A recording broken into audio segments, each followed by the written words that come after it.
If you are being provoked or insulted, magagawa mo rin yun. Kaysa ba naman yung mapahiya ka? Right in front of somebody, kahit hindi mo kakilala, kung ikaw mismo ang napahiya. Okay, ito yung magiging statement ko sa lahat ng mga nagbabasa sa akin. Kasi right now, I am being subjected to critics. So, bilang pagtatanggol ko rin sa sarili ko because I have to stick with my words, okay? Ito yung tanong ko doon sa mga, of course, I would use this as an example, si Direct Jebby, okay?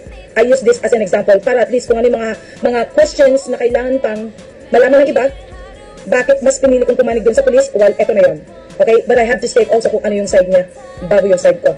Sabi niya, sabi mo nga negative or positive is publicity. But please, huwag sana sa ganitong paraan mo gagamitin. Sobrang nakakalungkot lang na pumanig ka pa sa taong gumawa ng krimen kaysa sa mga inosenteng tao na walang kalaban-laban. Lahat ng bagay na dadaan sa maayos na usapan, hindi pwedeng lahat idaan sa dahas. Sana maisip mo yung ginagawa mo. At ito naman sinagot ko.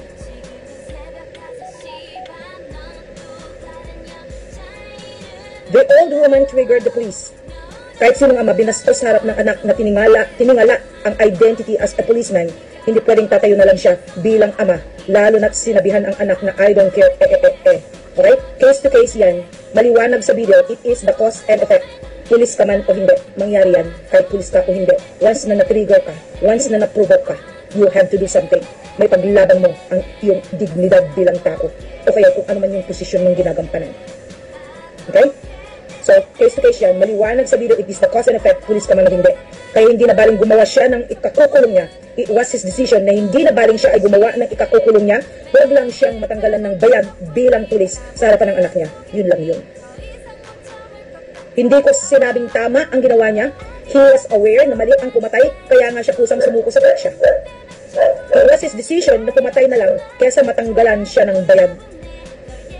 I'm sure you know exactly what I'm talking about. Hindi na baling siya ang makulong. He did it for the integrity of all the policemen.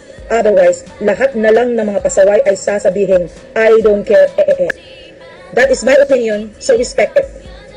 Sabi niya, magulo na ang Pilipinas, huwag na sana tayong dumagdag sa issue. Ipagdasal na lang natin ang mga nangyayari kaysa gumawa pa tayo ng ganitong bagay para mapansin. Natural, trinigar din niya yung dugo ko, di ba? Sabi ko, I am entitled to my own opinion, just like anybody else. So wag mo akong diktahan. It is my right to share it. I am doing this to educate. Hindi mangyayari ito kung walang nag-trigger. Kaya bago ka i-block, then stop it now.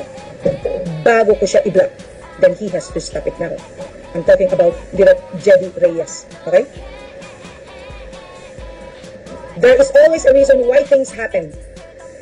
Tapos sabi nga, yes, I know naman po nakakalungkot lang talaga.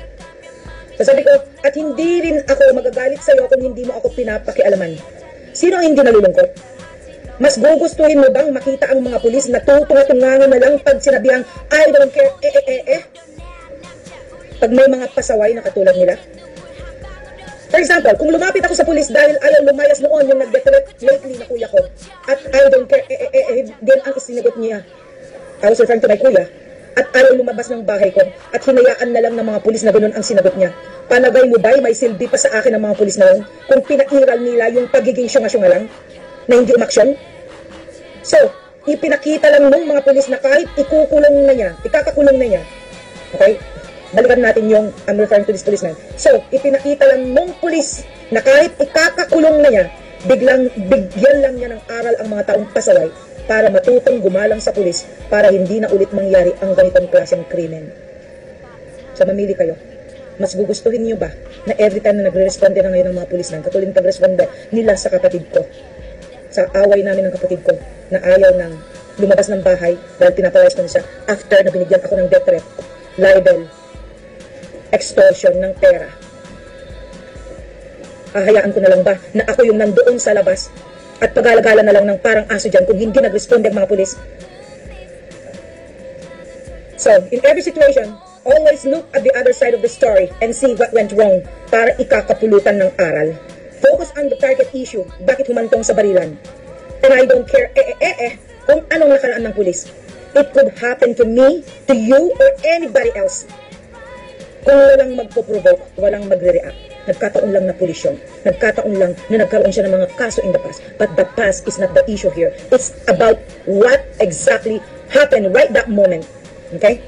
So because you provoked me, now I'm talking to this Direct Jebby Reyes, so because you provoke me and said na ginagawa ko lang ito para magpapansin, then kung kinakailangang i-block din kita para matahimik, then I will do it.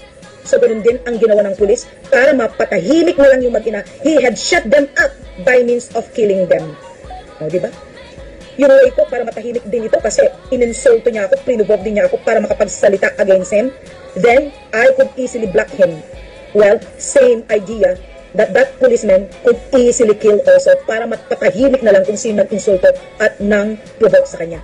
Ganun din, case-to-case basis. Kaya ginamit ko yung idea o yung aking pananaw na if ever ako, yung policeman, I would do the same para man na lang mai-shut up na lang yung tao na binabastos ako while in fact I am doing everything para kahit papano darating yung barangay at isusuko kita because you have committed a certain crime.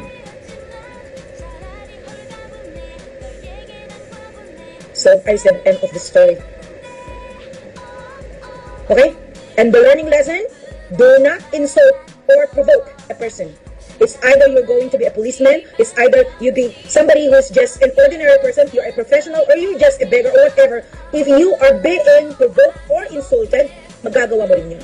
Kaysa ba naman yung mapahiya ka, right in front of somebody, kahit hindi mo kakilala, kung ikaw mismo ang napahiya, lalong-lalo na kung may ginagampanan kang posisyon bilang pulis, then that would even be the worst.